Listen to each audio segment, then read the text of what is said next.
Okay, to start off our presentation, we're going to start with the Civil War. The Civil War started in 1860. It was between the North and the South.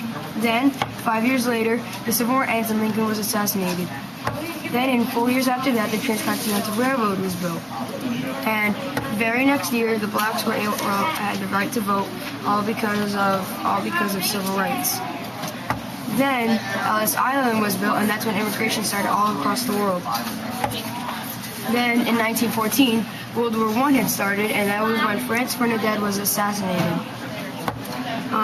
In 1920, the women's suffrage conflict between the women and the government started, and 9 years later, the United States had their Great Depression. The U.S. in 1939, the World War II had started, and 2 years later, the U.S. had joined World War II. 4 years after that, World War II has ended, and the Cold War had just started.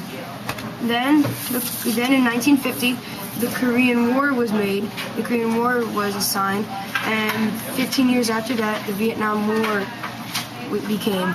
Then, in 1968, Martin Luther King Jr. was assassinated. The very next year, Neil Armstrong has landed on the moon, and the United States has won the space race. Then, in 1975, the Vietnam War has ended, and then 6 years after that, Ronald Reagan has taken office. Then, in 1989, the Berlin Wall has broken down, and shortly afterwards, the Cold War has ended.